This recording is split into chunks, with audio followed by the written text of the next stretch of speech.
High রাজ, কি খবর, কেমন আছো? তো তোমার লাস্ট ভিডিওটা দেখলাম, 40 মিনিটের যে ভিডিওটা বানিয়েছো, তোমার ভিডিও রানিং লেন্থ বেড়েই চলেছে। তো তোমাকে আমি এই ভিডিওর মধ্যে তোমার আগের ভিডিওটা যে তুমি পয়েন্টস গুলো তুলেছো সেগুলো একটা লজিক্যাল কাউন্টার দিয়ে দিই, বাট তুমি লজিক বুঝবে না। তুমি অন্য লোককে বলো যে সে লজিক্যাল কথা বলে না, বাট তুমি কিন্তু লজিক্যাল কোনো কাউন্টার দিতে পারো না। তুমি আশেপাশে বিটিং অ্যারাউন্ড দ্য বুশ করতে থাকো আর কি।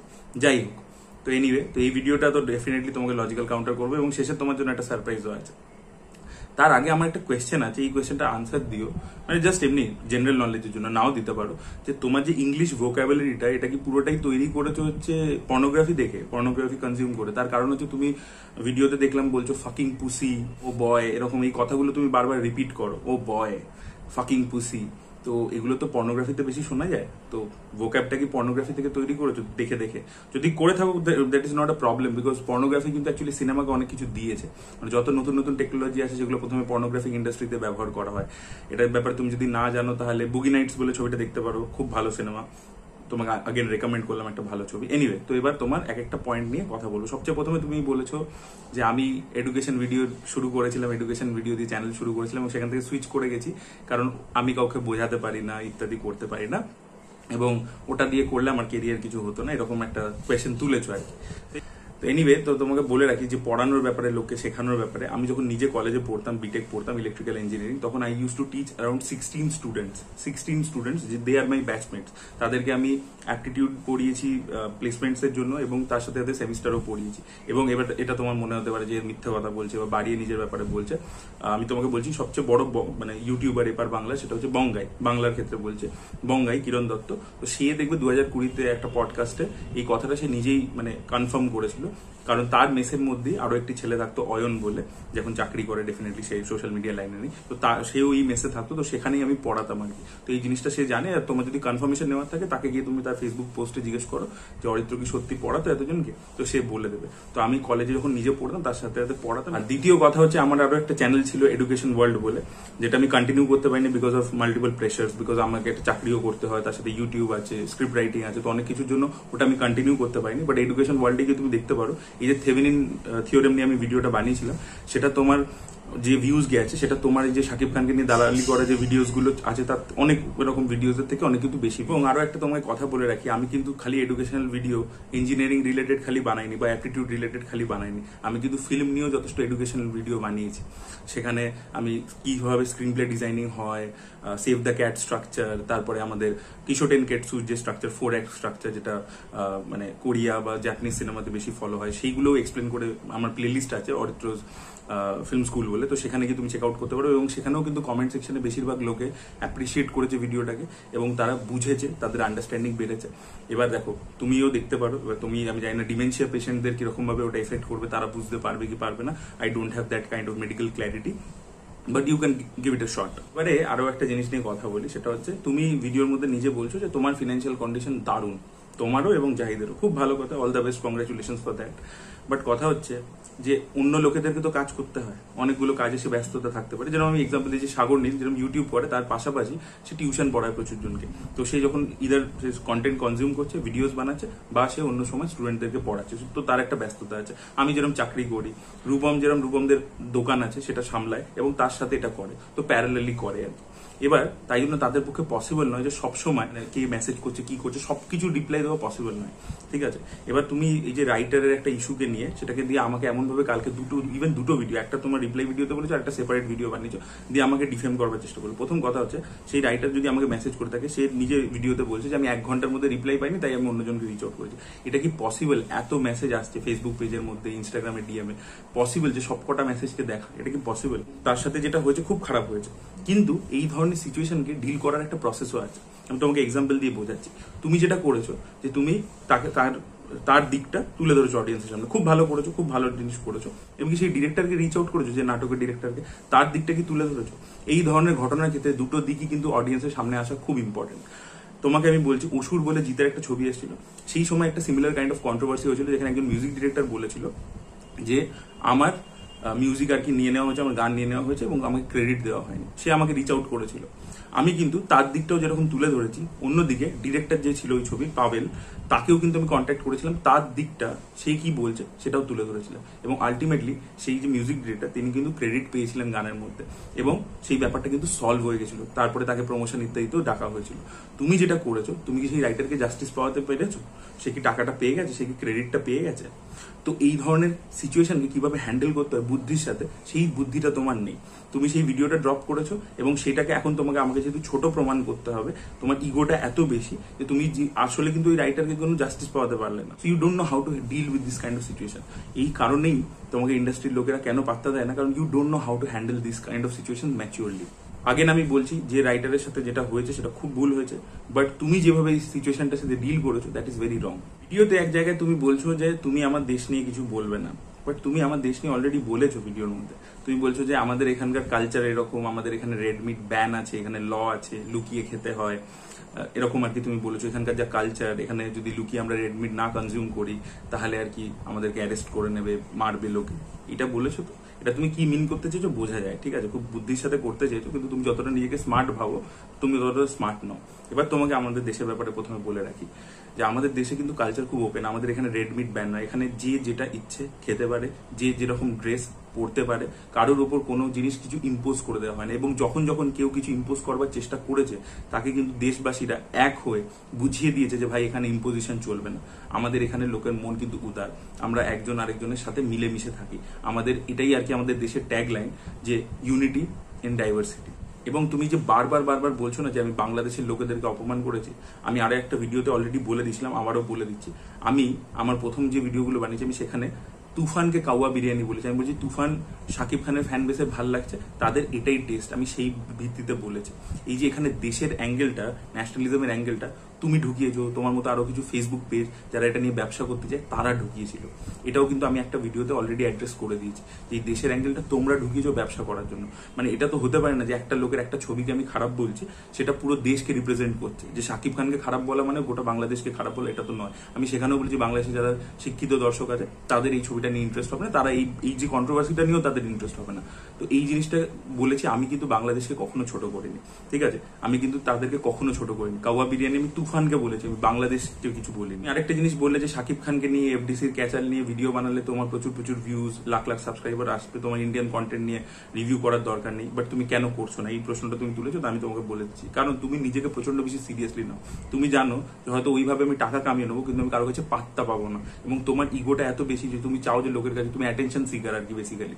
তো তোমার আর কি লোকের ভ্যালিডেশনটাও দরকার, যে আমাকে ইন্ডাস্ট্রির লোকেরা, শিক্ষিত লোকেরা ভ্যালিডেশনও দেবে, অ্যাট দ্য সেম টাইম আমি বিজনেসটাও করে যাবো। তাই জন্য তুমি কি করো, তোমাকে ইন্ডিয়ান কন্টেন্ট বা ইন্টারন্যাশনাল কন্টেন্টে রিভিউ করতে হবে টু ব্যালেন্স ইট আউট, যাতে ভ্যালিডেশনও পাও, অ্যাট দ্য সেম টাইম এইসব ক্যাচাল নিয়ে ভিডিও করলে তুমি, বা এই ধরনের ছবি ফ্যান ক্যাটারিং করে ভিডিও করলে সেখান থেকে তুমি পয়সাও কামাতে পারবে। So you are balancing it out very intelligently. But তুমি যে শাকিব খানের দালালি করছো না, বলো না, মানে এটা করছো মেনে নাও আর কি, যে তুমি শাকিব খানের দালাল। তোমাকে কালকে সাগর নীল একটা প্রশ্ন করেছিল ভিডিওর মধ্যে, যেটা তুমি কাউন্টার দিচ্ছ না। সেখানে তুমি ফেসবুকে আবার পোস্ট লিখে বলেছো আমি প্রজাদেরকে রিপ্লাই দিই না। সেখানে কিন্তু সেও বলেছে যে তুমি কিন্তু এখানে অ্যানিমালকে বলেছিলে যে ছাপড়িদের মাস্টারপিস। তো অ্যানিমাল তো ইন্ডিয়ার ছবি, তো অ্যানিমালকে খারাপ বলা মানে, অ্যানিমালকে যখন তুমি ছাপড়িদের মাস্টারপিস, খালি ছাপড়িদের ভাল লাগবে, অ্যালফা মেলদের ভাল লাগবে, এই কথাটা যখন বলছো, তাহলে তো তুমি সব ইন্ডিয়ানকে ছোট করছো। বা তুমি গাদারকে, জাহেদ ছেলেটা বলছো পিস অফ শিট, তো তাহলে গাদারকে তুমি যখন বলছো, গাদার টু এর ক্ষেত্রে বলছি, গাদার টু আর কি যখন এত বড় হিট হয়েছে, ম্যাসিভ হিট হয়েছে, এত লোকে পছন্দ করেছে, তো তাহলে সেই হিসাবে তো তুমি ইন্ডিয়াকেই ছোট করছো। কারণ ওই ইন্ডিয়ান অডিয়েন্সে তো ছবিটাকে দেখেছো, বিশাল সাকসেসফুল করেছে, তুমি তো তাদেরকেই ছোট করছো, তাই না, বাই ইয়োর লজিক। তো এই যে দেশ ভার্সেস দেশ, এই জিনিসটা আমি করিনি। আমি কিন্তু আগের ভিডিওগুলোতে এটা বলেছি যে আমি বাংলাদেশের কন্টেন্টকে আগেও সেটা নিয়ে প্রশংসা করেছি, ডিরেক্টরসদেরকে নিয়ে প্রশংসা করেছি, তাদের ইন্টারভিউজ করেছি। So I don't have any problem with Bangladesh, it's people, it's cinema, nothing against that, ঠিক আছে। আমার এই ছবিটা খারাপ লেগেছে এবং এই ছবিটা কিভাবে ইন্ডাস্ট্রিকে পিছিয়ে দেবে লজিক্যালি বলেছি, এক্সাম্পলস দিয়ে, ইন্টারন্যাশনাল এক্সাম্পলস দিয়ে, সবকিছু দিয়ে, আমাদের এখানকার এক্সাম্পল দিয়ে বুঝিয়ে দিয়েছিলাম। সেটা একটা যুক্তিযুক্ত ব্রেকডাউন, সেখানে আমি কোনোভাবে দেশকে ছোট করছি না। এবার তুমি একটা জায়গায় বলেছো যে একটা জাপানিজ অ্যানিমে তুমি রিভিউ করেছো এবং তুমি করোনি। দেখুন, আমি ওই জাপানিজ অ্যানিমেটা দেখিনি, আমার অ্যানিমে কনজাম্পশন একটু কম আছে অনেস্টলি স্পিকিং, বাট আমি অফবিট সিনেমা প্রচুর দেখেছি এবং রেকমেন্ড করেছি, সেগুলো নিয়ে ভিডিও বানিয়েছি ইরেসপেক্টিভ অফ দ্য ভিউজ, এবং সেখানেও একটা ডিসেন্ট নাম্বার অফ ভিউজ এসছে। আমার ওই জন্য একটা প্লেলিস্ট আছে অফবিট রেকমেন্ডেশন বলে, একটা প্লেলিস্ট আছে অরিত্র ফিল্ম ফেস্টিভ্যাল বলে, সেগুলো তুমি ভিজিট করে দেখতে পারো। সেখানে প্রচুর ভালো ভালো ক্লাসিক সিনেমা নিয়ে, প্রচুর আন্ডাররেটেড ছবি নিয়ে, প্রচুর অফবিট ছবি নিয়ে, প্রচুর ডকুমেন্টারিজ নিয়ে বহুবার কথা বলেছি এবং আমার চ্যানেলের দর্শক সেগুলো দেখেওছে এবং সেগুলো নিয়ে কথা হয়েছে, ডিসকোর্সও হয়েছে। তো তুমি যে বললে যে আমি মানে অফবিট কন্টেন্ট বা নিশ কন্টেন্ট নিয়ে ভিডিও করি না, আমি কিন্তু করি, বহুদিন ধরেই করি, তোমার অনেক আগে থেকেই করি এবং সেখানে আমি ভিউজের দিকে তাকাই না, ঠিক আছে? এবং এখন তোমাকে প্রুফ করার জন্য আমার এই অ্যানিমিটাকে এক্ষুনি দেখে নিতে হবে, দিয়ে ভিডিও করতে হবে। অ্যানিমিটা যদি ভালো হয়, আমি আশা করবো ভালোই, তো তাহলে আমি অবশ্যই দেখবো, কিন্তু সেটা তোমার সাথে কম্পিটিশন করার জন্য না, আমি একটা ভালো কন্টেন্ট দেখবো, কনজিউম করবো সেই জন্য। আবার একটা অশিক্ষিতর মতো কথা বললে যে বুমেরাং এর ক্ষেত্রে আমি পজিটিভ রিভিউ এই কারণে দিয়েছি কারণ আমি একটা ইন্টারভিউ পেয়েছি, যেটা আমি চেঙ্গিজার মানুষে পাইনি, তাই তো? এটাই তোমার লজিক তো? মানে ভাই সিরিয়াসলি বলছি, মানে তুমি না একটু রিসার্চ করে ভিডিও বানাও। বুমেরাং রিলিজ করেছে ফ্রাইডে 7 জুন রিভিউ চলে এসছে, ঠিক আছে? স্যাটারডে আমাদেরকে কন্ট্যাক্ট করেছে, আমাকে না সবাইকে। তুমি এটা তোমার তো বলছো কলকাতার অনেক ইউটিউবারদের সাথে পরিচয় আছে, প্রত্যেককে তুমি মেসেজ করে জিজ্ঞেস করে নিতে পারো। তাদের প্রত্যেককে কন্ট্যাক্ট করেছে প্রোডাকশন হাউস থেকে স্যাটারডে, এবং সানডে ইন্টারভিউটা কন্ডাক্টেড হয়েছে এখানে সল্টলেক সেক্টর 5-এ একটা রেস্টুরেন্টে। সেখানে আর কি ইন্টারভিউটা ইট ওয়াজ এ পোস্ট রিলিজ ইন্টারভিউ, মানে ছবি যখন রিভিউ হয়ে গেছে, ছবি বেরিয়ে গেছে, তারপরে তাদের পিআর কন্ট্যাক্ট করেছে, তাদের মনে হচ্ছে একটা আমরা প্রমোশনাল ড্রাইভ করতে পারি। তার আগে আমাদের সাথে কোনো কথাই হয়নি বুমেরাং টিমের। এবং এটা তুমি যে কাউকে জিজ্ঞেস করতে পারো, যে কলকাতায় তুমি বলছো না যে আমি রিভিউয়ারদেরকে চিনি, কথা হয়, তাদেরকেও জিজ্ঞেস করতে পারো, তারাও তোমায় কনফার্ম করবে। So it was A post release interview. আমি আগে রিভিউ আমার পাবলিশ হয়ে গেছে, সব হয়ে গেছে, তারপরে তারা কন্ট্যাক্ট করেছে, তারপরে ইন্টারভিউ হয়েছে। তো ইন্টারভিউর সাথে ওটা কোনোভাবেই কোরিলেশন নেই, যেটা তুমি প্রুফ করার চেষ্টা করলে যে ইন্টারভিউ দিয়েছে বলে ভালো রিভিউ দিয়েছে, এটা কিন্তু হয়নি। তোমার আরেকটা স্টেটমেন্ট শুনে আমার এত হাসি পেলো, তুমি তুফানকে ডিফেন্ড করার জন্য ডার্ক নাইটের সাথে কম্পেয়ার করছো। যাই হোক, এনিওয়ে, তো আমি তোমাকে কয়েকটা জিনিস বলে দিই। আগের ভিডিওটা তুমি তো মাস্টার ম্যানুপুলেটার, তুমি কি করো যে সিলেক্টিভ জিনিসপত্র তুলে নিয়ে, মানে যেটা বাজারু মিডিয়ার করে থাকে, যে কোনো দেশেরই আর কি বাজারু মিডিয়ার কাজ হচ্ছে যে একটা আউট অফ কনটেক্সট একটা স্টেটমেন্টকে তুলে সেটার ভিত্তিতে বলবে। আমি একটা লাইন বলেছি যে পৃথিবীতে কোনোদিনও এরকম হয়েছে যে পার্ট 1 যে ছবির খারাপ তার পার্ট 2 বেটার হয়ে গেছে। তুফানের ক্ষেত্রে পার্ট 2 বেটার করবে কি করে? তুফানের যে ক্যারেক্টার রাইটিংটা, যে সেট আপটা, ক্যারেক্টার ইন্ট্রোডাকশন, সেটাই তো এই ছবির মধ্যে কিছু তার ব্যাপারে বোঝাই যায়নি। আমার একটা লাইন তুমি অমিট করে দিয়েছো। আমি ওখানে বলেছিলাম যে ছবির পার্ট 1-ই ভালো হয়নি তার পার্ট 2 বেটার হবে, আমি এটা বলেছিলাম। তারপরে আমি বলেছিলাম যে পার্ট 1-এ ক্যারেক্টার মোটিভেশন ক্লিয়ার নয়, তার জার্নি ক্লিয়ার নয়, সবকিছু ক্লিয়ার নয়, অথচ পার্ট 2-তে গিয়ে সেটা বেটার হয়ে যাবে, সেটা একটা বেটার ছবি হয়ে যাবে। তাহলে তো পার্ট 1টাকে আবার করে রিবুট করে বানাতে হবে। এই কথাগুলো আমি কিন্তু বলেছিলাম ভিডিওর মধ্যে, তুমি কিন্তু সেটা বলোনি। তুমি জাস্ট একটা পার্টিকুলার তুললে, যে আমি বলেছিলাম যে অনেক পার্ট 1-এর থেকে পার্ট 2 বেশিরভাগ ক্ষেত্রে খারাপ হয়, এবং সেটাতে আমি জুরাসিক পার্কের এক্সাম্পল দিচ্ছিলাম। তুমি ওখানে বলছো যে আমি মানে খালি একটাই জুরাসিক ওয়ার্ল্ড দেখেছি। আচ্ছা, তোমাকে বলে রাখি, এখানেও তুমি ভুল বলেছো। জুরাসিক পার্কে পার্ট 2 স্টিভেন স্পিলবার্গ দুটো ছবি ডিরেক্ট করেছে, জুরাসিক পার্ক এবং the lost world. Jurassic world is a reboot version, যেগুলোতে স্টিভেন স্পিলবার্গ এক্সিকিউটিভ প্রডিউসার হিসেবে অ্যাসোসিয়েটেড আছে। এটাও তুমি জানো না, মানে তুমি জুরাসিক ওয়ার্ল্ডও দেখোনি। এবার তুমি যে ডার্ক নাইট বা গডফাদারের এক্সাম্পল দিলে, সেটা নিয়ে আমি তোমাকে বুঝিয়ে দিচ্ছি। ডার্ক নাইট খুব ভালো ছবি, এক্সিলেন্ট ছবি, কিন্তু ব্যাটম্যান বিগিন্স কিন্তু কোনো অংশে কম নয়। ব্যাটম্যান বিগিন্স কিন্তু one of the best origin stories. সেখানে এই ক্রিশ্চিয়ান বেলের ক্যারেক্টারটা, ব্রুস ওয়েনের ক্যারেক্টারটা কেন ফাইট করছে ক্রাইমের বিরুদ্ধে, এবং একটা জিনিস দারুণ কন্ট্রাস্ট দেখিয়েছিল ওই ফার্স্ট পার্টটাতে, যে ও যাদের কাছে ট্রেনিং নিয়েছে তারাও কিন্তু ক্রাইম শেষ করতে চাইছে, বাট তারা পুরো শহরটাকে শেষ করতে চাইছে। ও কিন্তু ক্রাইমকে ওইভাবে, ক্রিমিনালকে মেরে যে ক্রাইম শেষ হয় না সেটাতে বিলিভ করে। সেই আইডিওলজিটা কিভাবে এলো, কিভাবে ওর বাবা মা মারা গেল, কি ওর পুরো জিনিসটাকে কত সুন্দর করে নোলান সেট আপ করেছিল। কেউ বলতে পারবে যে ব্যাটম্যান বিগিন্স জঘন্য ছবি, সেখানে ডার্ক নাইট খুব ভালো ছবি? এটা কিন্তু নয়। ব্যাটম্যান বিগিন্সও অসাধারণ ছবি, এবং সেখানে ওর মেন্টার যেটা ল্যাম নেসন প্লে করেছিল, সেই ক্যারেক্টারটাকে খুব সুন্দর সেট আপ দিয়েছিল বলেই থার্ড পার্টে ডার্ক নাইট রাইজেসে যখন ওর মেয়ে এসে বদলা নিচ্ছে, করছে, সেই ইমোশনস গুলো খুব ট্যাঞ্জিবল হয়। তো অ্যাকচুয়ালি ট্রিলজিটাই খুব ভালো। এবার ডার্ক নাইট এক্সট্রাঅর্ডিনারি হয়ে গেছে, তার কারণ হচ্ছে জোকারের ক্যারেক্টারটার জন্য, হিথ লেজারের ক্যারেক্টারটার জন্য, আউটস্ট্যান্ডিং পারফরমেন্সের জন্য। নাহলে ফিল্ম হিসেবে কিন্তু কোনোটাই কোনোটার থেকে কম নয়। যদি ন্যারেটিভ ওয়াইজ, স্ট্রাকচারিং ওয়াইজ দেখো, হ্যাঁ ডেফিনেটলি ডার্ক নাইটকে এনহ্যান্স করে দেয়, বিকজ অ্যান্টাগনিস্টটা অত স্ট্রং হয়ে গেছে, তার পারফরমেন্সটা অত স্ট্রং হয়ে গেছে, এবং সেই সময় যেহেতু হিথ লেজার মারা গেছিল, পস্টমাস অস্কার পেয়েছিল, সেই কারণের জন্য ওটাকে নিয়ে হাইপটা আরো বেশি ছিল বাকি দুটো পার্টের তুলনায়। বাট ব্যাটম্যান বিগিন্স কোনো অংশে কম নয়। গডফাদারের ক্ষেত্রে মানে গডফাদার পার্ট 2 যদি তোমার মতে বেটার ছবিও হয়, গডফাদার পার্ট 1-এ মাইকেল কোরলিওনি এবং ভিটো কোরলিওনি যে ইকুয়েশনটা দেখিয়েছিল বাবা ছেলের মধ্যে, এবং at the same time Michael কোরলিওনির ক্যারেক্টারটার যে সেট আপটা ছিল, এই জিনিসপত্রগুলো অসাধারণভাবে করেছিল ফ্রান্সিস ফোর্ড কপোলা। না হলে পার্ট 2টা কি হতো এই লেভেলে? মানে যে ছবির, আমি বলেছিলাম যে ছবির পার্ট 1 ভালো না, তার পার্ট 2তে তুমি কি করে সেটাকে বাঁচাবে? এটা কিভাবে হতে পারে? পার্ট 1টা should be good, should be best, then only তুমি পার্ট 2তে আরো এনহ্যান্স করতে পারো, ঠিক আছে? কিন্তু পার্ট 1টা এরকম রোদ দিই, একদম ট্র্যাশ ছবি তুফান, সেটার পার্ট 2 বেটার হয়ে যাবে? এবং সেটাকে জাস্টিফিকেশন দেওয়ার জন্য ডার্ক নাইট, সিরিয়াসলি গডফাদার। আর তুমি ইন্ডিয়ান সিনেমা ধুম 2 এর এক্সাম্পল দিচ্ছ, আগেন তুমি প্রমাণ করে দিলে যে তুমি ছবির খালি হাইপের ভিত্তিতে ছবিটাকে জাজ করো। Dhoom 2 was a bigger hit definitely because of the franchise value, okay, but Dhoom 2 থেকে Dhoom 1 is a better film in terms of genre. আমি ওই যে আগের ভিডিওটাতে বলেছিলাম যে একটা ছবিকে জনরার ভিত্তিতে জাজমেন্ট করা উচিত, তুমি সেটার আনসার কিন্তু এখনো দিতে পারোনি। আউটার অর্নামেন্টস যাই থাকুক, একটা ছবির লুক এন্ড ফিল যাই থাকুক, তুমি ব্রহ্মাস্ত্রের আনসারটা কিন্তু এড়িয়ে গেছো। ব্রহ্মাস্ত্রকে তো আমি বলেছিলাম যে খারাপ রিভিউ দাওনি কেন, তুমি কেন ভিএফএক্স এর ভিত্তিতে খালি জাজমেন্ট দিয়েছো, সেটার আনসার কিন্তু তুমি দাওনি। তুমি কিন্তু এটাও বলোনি যে প্রধানের লুক এন্ড ফিলের ভিত্তিতে তুমি যেটাকে করে সিরিয়াল বললে সেটাও কিন্তু তুমি জাস্টিফিকেশন দিতে পারোনি, যে তুমি ট্রেলার দেখে ওটাকে সিরিয়াল বলে দিয়েছো, কিন্তু তুমি লুক এন্ড ফিলের ওই যে লজিকটা আমি আগের ভিডিওতে প্রশ্নটা করেছিলাম তোমাকে, যে ভিত্তিতে তুমি প্রধানকে বলছো, ঠিক আছে, সেটা কি ভিত্তিটা কি, সেটা ভুল, সেটা আমি বলে দিয়েছিলাম, তুমি কিন্তু সেটা কাউন্টার দাওনি, তুমি সেটাকেও এড়িয়ে গেছো। Anyway, coming back to Dhoom 1 and Dhoom 2, Dhoom 1 genre wise একদম পারফেক্ট ফিল্ম ছিল। ওখানে পুলিশ আর চোরের ক্যারেক্টারটা ইকুয়ালি ব্যালেন্স ছিল, ঠিক আছে, দুজনেই মোমেন্টস পেয়েছিল ইকুয়ালি। ধুম 2 তে যেহেতু ঋত্বিক ওয়াজ আ বিগার স্টার, তাকে বেশি করে স্পেস দেওয়া হয়েছে, তাকে অনেক বেশি করে স্পেস দেওয়া হয়েছে। It was a bigger hit, it was mounted on a bigger scale, and definitely Hrithik অনেক বড় স্টার। সেখানে জন আর অভিষেকের ক্যারেক্টারটা ফার্স্ট পার্টে কিন্তু ব্যালেন্স ছিল। ধুম 3 আরো বিগার হিট, কিন্তু ধুম 3 ইজ আ ব্যাড ফিল্ম। ধুম 2 খারাপ ছবি বলছি না, কিন্তু জনরা ওয়াইজ ওটা যে জনরার মধ্যে পড়ছে সেই genre wise Dhoom 1 is a better film. হ্যাঁ, in terms of hype, in terms of success, সেটা ডেফিনেটলি ধুম 2 হয়েছে। এর পরবর্তীতে তুমি একটা কথা বলেছো যে আর্ট কোনো ডেফিনেশন হয় না, আর্টের কোনো ডেফিনেশন হয় না, কোনো রুলস এন্ড গাইডলাইন্স কিছু নেই। এবং সত্যজিৎ রায়ের এক্সাম্পল তুলে তুমি বলেছো যে 180 ডিগ্রি রুল তিনি ব্রেক করেছিলেন, ঠিক আছে, এবং সেটা দিয়ে তুমি বেসিক্যালি তুমি তুফানে যে জিনিসপত্র কপি করেছে সেটাকে জাস্টিফাই করবার চেষ্টা করেছো, তাই তো? বড়ই ডিরেক্টর হোক, সত্যজিৎ রায় যে 180 ডিগ্রি রুলটা ভাঙছেন, সেটা কিন্তু একটা গ্রামাটিক্যাল জিনিস ভাঙছেন, যে সিনেমার গ্রামারটাকে আমি ভাঙছি, সেটা একটা অন্য জিনিস।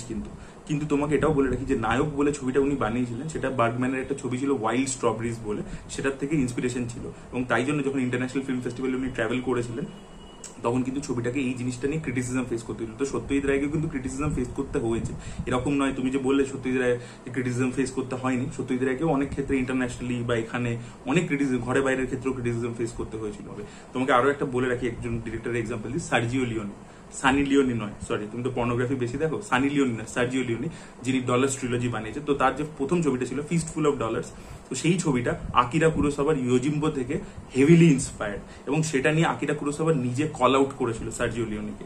তো তোমার যদি ইন্সপিরেশন ওইভাবে কাজ করে, তো তখন কিন্তু সেটা নিয়ে কথা হয়। এরা কিন্তু সব পৃথিবীর সব শ্রেষ্ঠ ডিরেক্টর, কিন্তু সেখানে আমি বলছি না যে আর্ট ইভলভ করবে না। কথা হচ্ছে যত বড়ই ডিরেক্টর হোক, তার সেই এই জিনিসটা করে থাকলে তার ক্রিটিসিজমটাও হয়েছে, এবং সেটাকে তাকে স্পোর্টিংলি নিতে হবে এবং এগিয়ে যেতে হবে। তাহলে সার্জিও লিওনি কোথাও গিয়ে খারাপ ডিরেক্টর হয়ে যাচ্ছে না, বা সত্যজিৎ রায় খারাপ ডিরেক্টর হয়ে যাচ্ছে না, তারা ওয়ার্ল্ড ক্লাস ট্যালেন্টই থাকবে। তুমি ডাঙ্কির কপির ব্যাপারটা এখন পুরো চেপে গেলে, ঠিক আছে, আমি তো তোমাকে পুরো রাজকুমার হিরানি পুরো ফিল্মোগ্রাফির পুরো ব্যাপারটা বলে দিলাম, তুমি এখন বলছো যে আমি কপি নিয়ে বলি না, প্রতিটা ওয়ার্ল্ডে কন্টেন্ট অলরেডি তৈরি হয়ে গেছে, আমি নতুন কিছু এক্সপেক্ট করি না। অবশ্যই সবকিছুই হয়ে গেছে, দেয়ার আর 7 বেসিক স্টোরিজ, তো তারপরে গল্পের মধ্যে তো রিপিটেশন আসবেই বা কিছু না কিছুর মধ্যে আসবে। কিন্তু আগেন আমি বলছি যে কোনটা কপি আর কোনটা ইন্সপিরেশন, কোনটা হোমাজ, কোনটা ট্রিবিউট, এটার মধ্যে একটা ক্লিয়ার ডিফারেন্স আছে। সেই ডিফারেন্সটা তুমি জানো না, কারণ তোমার সেই এক্সপোজার নেই। তুমি আমাকে প্রথম একটা ভিডিওতে বলেছিলে যে আমার রিভিউ ছেড়ে দেওয়া উচিত, আমি একদিকে ফিল্ম মেকিং করছি আর একদিকে রিভিউ করছি, এটা কি করে পসিবল? তখন আমি কয়েকটা এক্সাম্পল দিয়ে বলেছিলাম যারা ইন্ডাস্ট্রির মধ্যে কাজ করছে তারা রিভিউও করছে। তার কাউন্টারে তুমি আবার বলেছো যে এদের যোগ্য তুমি ভেবো না নিজেকে। আমি এদের যোগ্য ভাবছি না, তুমি যে প্রশ্নটা করেছিলে তার উত্তরটা দিয়েছিলাম ওইভাবে। এবং দ্বিতীয় কথা হচ্ছে, আরেকটা জিনিস তুমি এখানে বলেছো যে তারা কখনো নেগেটিভিটি করেনি, একটা ছবির নেগেটিভ রিভিউ দেওয়া বা নেগেটিভিটি করা তারা করেনি, তো তুমি সেই এর মধ্যে পড়ছো না, তোমাকে ক্রিটিক বলা মানে ক্রিটিকদের লজ্জা, এইগুলো বলেছো। তো আমি তোমাকে বলে দিচ্ছি, তুমি হয়তো এই জন্য বলে এক্সপোজার থাকা দরকার। ডোন্ট লুক আপ বলে একটা ছবি নেটফ্লিক্সে এসেছিল, লিওনার্ডো ডিক্যাপ্রিও ছিল। সেই সময় ক্রিটিকদের সাথে সেই ফিল্মের যারা মেকার্স, তাদের যে কি ঝামেলা লেগেছিল এবং হাউ লং ইট ওয়েন্ট, অনলাইনে গিয়ে চেক করে নাও, বুঝতে পেরে যাবে। এগুলো কিন্তু রিভিউর পরের কথা বলছি আমি, এবং এই জিনিসটা নতুন নয়। এই যে ক্রিটিক ভার্সেস ফিল্ম মেকার বাওয়াল, এটা কিন্তু হলিউডে মানে বহুদিন ধরে হচ্ছে। ইভেন যখন যে স্টেজ প্লে হতো থিয়েটার, সেখানেও বহুদিন ধরে হচ্ছে, ইন্ডিয়াতেও বহুবার হয়েছে, বহু জিনিস হয়েছে। তো এবং সেটা রিভিউর পরেও আর কি জিনিসটা কন্টিনিউ হয়েছে, ইলংগেট হয়েছে, মাল্টিপল আর্টিকেলস লিখেছে। তুমি কি বলবে যে তারাও তো নেগেটিভিটি ছড়িয়েছে, হলিউডে যত ক্রিটিক্সরা, যারা মেকার্সরা নেগেটিভিটি ছড়িয়েছে। আর একটা কোনো জিনিস নিয়ে ডিসকোর্স চলতেই পারে, তাহলে নেগেটিভিটি করে দিচ্ছে, এই যে পয়েন্টটা তুমি বারবার প্রুফ করার চেষ্টা করছো, এটা পুরোপুরি ভুল। এরকম জিনিস আগেও হয়েছে, যে চেঙ্গিজের ক্ষেত্রে যেটা আমার হয়েছিল, যে ফ্যান্সরা একটা জিনিস বলছে, আমি একটা জিনিস বলছি, so it went for a long time. কিন্তু তাতে প্রবলেম কি আছে? তাতে কি প্রবলেম হচ্ছে? এটা নেগেটিভিটি কোথায় করা হচ্ছে? আমি তো প্রতিটা কথা সত্যি কথা বলছি, সত্যি কথাই তো বলছি, যা যা বলেছি ফ্যাক্টস বলেছি। এখনো তুফানের ক্ষেত্রে যা বলছি ফ্যাক্টস বলছি। ইফ ইট ইজ গোয়িং, আমি তো মিথ্যে কথা বলবো না যে আমি এইটাতে ভয় পেয়ে গিয়ে মিথ্যে কথা বলছি তুফান মাস্টারপিস, এটা তো বলতে পারবো না। তো আমি সত্যি কথা বলছি। এবার সেটা যদি তোমাদের মতো লোকেদের ইলংগেট করতে ইচ্ছে করে তো ইলংগেট হবে, সেটাকে নেগেটিভিটি করা বলে না, সেটা নিজের লজিক্যাল গ্রাউন্ডটা বুঝিয়ে দেওয়া বলে। তুমি ভিডিওতে এক জায়গায় বলছো যে তোমাকে ইভেন্টে ইনভাইট করা হয়েছিল, তুমি যাওনি, তুমি ইন্টারভিউ রিজেক্ট করে দিয়েছো, এসব বলেছো। মানে আমি হলে লাফিয়ে পড়তাম, ইভেন্টে ডাকলে আর কি চলে যেতাম, বা কি হোয়াট এভার যা তুমি বলেছো আর কি। তোমাকে বলে রাখি ভাই, আমি এরকম 100টা প্রিমিয়ার 100টা ইভেন্ট না বলে দিয়েছি, ঠিক আছে? আমি ফ্রাইডে যে প্রিমিয়ার্স গুলো হয় তাতে যাই না, যে সে যত বড় লোকেরই হোক। আমি কোন কোন ফিল্মের স্ক্রিনিং গুলোতে গিয়ে দেখি যেগুলো ওয়েডনেসডে বা থার্সডে হয়ে যায়, যখন ফ্রাইডে প্রচুর কন্টেন্ট থাকে। তুফান আমি এখানে যে স্ক্রিনিং হয়েছিল সেখানে দেখতে গেছিলাম, তার কারণ হচ্ছে ফ্রাইডে কিল বলে ছবিটা রিলিজ করছিল, মির্জাপুর ওয়েব সিরিজটা ছিল, তো অনেক কন্টেন্ট ছিল, তো সেগুলো কনজিউম করে রিভিউ করা ছিল। আমার চ্যানেল তো খালি কোনো ফ্যান ক্যাটারিং করে বা একটা স্টারকে দালালি করে চলে না, আমাকে তো রিভিউ সিনেমা দেখতে হবে, রিভিউ করতে হবে, ওয়েব সিরিজ দেখতে হবে এবং রিভিউ করতে হবে, এবং তার সাথে সাথে আমার নিজেরও এনরিচমেন্ট হবে। তো সেই জন্য আমাকে কন্টেন্ট কনজিউম করতে হবে। তো তাই জন্য সেদিনকে আবার তুফানও দেখবো, তাই আগে স্ক্রিনিং হচ্ছে চলে গেছে। এরকম যখন কেস হয় যে বুধবার হচ্ছে, বৃহস্পতিবার হচ্ছে, তখন একমাত্র আমি যাই, নাহলে যাই না, ঠিক আছে?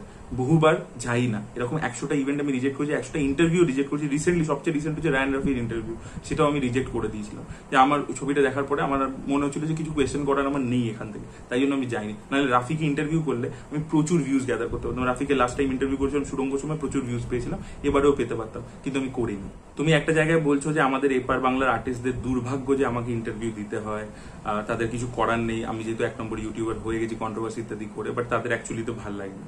একদম তোমার কথা আমি মেনে নিচ্ছি, চলো মেনে নিলাম যে তাদের ভাল লাগে না আমাকে ইন্টারভিউ দিতে, ইন্টারভিউ গুলো ফ্রুটফুল হয় না, কিছু হয় না, তাদের খুব লজ্জা করে আর কি, তাই তো? কিন্তু তারা আমার সাথে কাজ করছে কেন তাহলে? মানে আমি ধরুন এটাতে 1 নম্বর, কিন্তু আমি যখন রাইটার হিসেবে ঢুকছি ইন্ডাস্ট্রিতে তখন তো আমি 1 নম্বর নই, তখন তো আমি নতুন নিউ কামার। তো তখন যখন যাচ্ছি, তো তখন তারা আমার সাথে কাজ করছে কেন?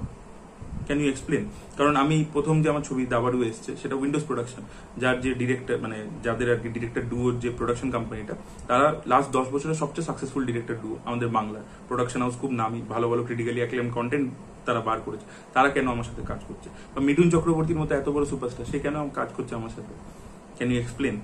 এখানেই স্কিলের কথাটা আছে। তুমি যে বললেন আমি রেদওয়ান রনির সাথে ছবি দিয়েছি, আমি এটা প্রুফ করার জন্য ছবিটা দিয়েছিলাম। এটা দেখাবার জন্য না যে আমার রেদওয়ান রনির সাথে কানেকশন আছে, এটা প্রুফ করার জন্য যে তার সাথে আমার পরিচিতি আছে, মিটিং হয়েছে, কিন্তু তা বলে তার কন্টেন্টকে খারাপ বলছি না, এই পয়েন্টটা প্রুফ করার জন্য। আমি তো তুফান তো তারই প্রডিউস করা কন্টেন্ট, তো সেটাকে তো খারাপ বলছি। তো আমি সেই পয়েন্টটা প্রুফ করার জন্য, যেটা তুমি বলেছিলে না যে যাদের সাথে তোমার যেহেতু কানেকশন আছে ইন্ডাস্ট্রির সাথে, তাই জন্য তুমি খারাপ বলতে পারো না, তো সেটাই প্রুফ করার জন্য ওই ছবিটা আমি দিয়েছিলাম। নাহলে আমি ছবি পোস্ট করে তোমাকে আমার কিছু দেখানোর নেই। এখানে আগেন ওই কথাটা চলে আসে যে স্কিল কার আছে আর কার নেই। তোমার নেই তাই জন্য লোকে তোমাকে পাত্তা দেয় না, আমার আছে বলে তাই জন্য লোকে আমার সাথে কাজ করছে। তুমি আমার একটা পুরোনো ক্লিপ তুলে এনে আউট অফ কনটেক্সট ইউজ করে তুমি আমাকে দেখাতে চাইলে যে আমি লোকে গালিগালাজ করি। ওই ঘটনাটা কি পরিপ্রেক্ষিতে বলেছিলাম, ওই কেন হয়েছিল, কেন গালাগালিটা দিয়েছিলাম তুমি কি জানো? একটা হিরোইনকে আমি ইন্টারভিউ করেছিলাম, সেই ইন্টারভিউটা আমার চ্যানেলে এখনো আছে। ইট was a very fruitful interview.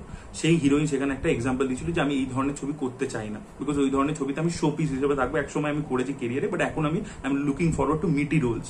এটা বলাতে একটা হিরোর ফ্যান বেস তাকে ভুল ভাল করে টার্গেট করছিল। এবং কেন ফ্যান বেসটা টার্গেট করছিল? কারণ কিছু ইউটিউবার্সরা তাকে নিয়ে ভিডিও করে সেই ফ্যান বেসটাকে ইনস্টিগেট করছিল, ঠিক আছে? তো তখন বাধ্য হয়ে সেই হিরোইনকে, যেহেতু এত উল্টো পাল্টা বলা হচ্ছিল, সে একজন মহিলা, একজন নারী, সে একটা ভালো কথা বলেছে ইন্টারভিউতে, কিন্তু সেটাকে নিয়ে নেগেটিভিটি হচ্ছে। এবং এই যে ইউটিউবার্সরা আছে, এরা ভালো কথা শোনে না, এদেরকে ভালোভাবে বলে বহুবার আমি দেখেছি, এরা শোনে না। তখন আমি বাধ্য হয়েছিলাম ওটা বলতে, এবং তখন সেই ইউটিউবার্সরা সেই সব ভিডিও ডিলিট করেছিল। আমি কিন্তু নিজের ইচ্ছায় গালাগালিটা দিইনি, একটা এমন পরিস্থিতি হয়েছিল যেখানে গালাগালি দিতে বাধ্য হয়েছিলাম, নাহলে সিচুয়েশনটাকে কন্ট্রোল করা যাচ্ছিল না, কিন্তু তুমি সেটাকে আউট অফ কনটেক্সট ইউজ করে দিলে। পরে তো তুমি এমন একটা কথা বলেছো, তুমি আমার ভিডিওর মধ্যে বলছো যে আমি যখন কথা বলি মনে হয় 12 ইয়ার ওল্ড কিড ব্ল্যাবারিং। তোমার তো এই যে কথাটা তুমি বলেছো, এটাতে আমার মনে হচ্ছে যে you are 5 year old kid, মানে যাকে আর কি জাস্ট নিজেকে জেতাতে হবে বলে যা খুশি তাই বলছে। ভাই একটা অ্যালিগেশন দিয়ে দিলে, আর ভাই একটু এরকম স্টোরিটা বানালে একটু বুদ্ধি করে বানাতে পারতে। তুমি বললে 2012-তে আমি বিশাল বড় গুন্ডা গ্যাংস্টার ছিলাম আর এখন ইউটিউবার হয়ে গেছি। ভাই এটাও তো একটু অরিজিনাল বানাতে পারতে না? কপিটা ঢুকে গেছে না ভিতরে। এটা তো বাসার গল্প যে একটা টাইমে ডন ছিল, পরে অটো ড্রাইভার, যেটা হাম থেকে ইন্সপায়ার্ড আর কি বেসিক্যালি। মানে 2012-তে আমি বিশাল বড় গ্যাংস্টার ছিলাম, এখন আমি ইউটিউবার হয়ে লুকিয়ে রয়েছে, আইডেন্টিটি লুকিয়ে। এ তো পুরো লিওর মতো গল্প। এই সাওয়াল হেভি লাগছে তো। যাই হোক, এরকম কপি করে করে কিন্তু ট্রাই করতে পারো, যেহেতু কপি ছবি ওখানে হচ্ছে, তাই জন্য কপি ছবিতে কিন্তু তুমি এরকম আইডিয়া কপি করে কিন্তু লিখতে পারো। ভালো আইডিয়া তৈরি করেছো তুমি উইদাউট এনি প্রুফ। এই অ্যালিগেশনটা লাগিয়ে দিলে। তুমি বললে আমি নাকি ইউটিউবারদেরকে যখন অনলাইনে রিপ্লাই দিতে পারি না তখন আমি অফলাইনে গিয়ে তার সাথে ঝামেলা করি। আমি তোমাকে ছোট একটা এক্সাম্পল দিয়ে বুঝিয়ে দিচ্ছি। সাগর নীলের সাথে আমার পরিচিতি হয়েছিল, সে আমাকে রিপ্লাই দিয়েছিল, আমি তাকে কিচ্ছু বলিনি। সাগর নীলের সাথে তারপরেও আমার 1-2 বার ঝামেলা হয়েছে, মতবিরোধ হয়েছে, কোনোদিনও তার সাথে পার্সোনাল লেভেলে গিয়ে কিছু হয়েছে জিজ্ঞেস করে দেখো তো। Same goes for Rupam. আচ্ছা, রূপম সাগর নীলের সাথে চলাম, তুমি বলবে যে আমার ভালো র্যাপো ইত্যাদি আছে, তাই জন্য আমি তাদেরকে পার্সোনাল লেভেলে কিছু বলিনি, এরকম আর কি তুমি বলবে। অনলাইনে ঝামেলা হয়েছে, অনলাইনে মিটিং নিয়েছে, সামনে যখন দেখা হয়েছে হাসি ঠাট্টা মজা গল্প নর্মালি।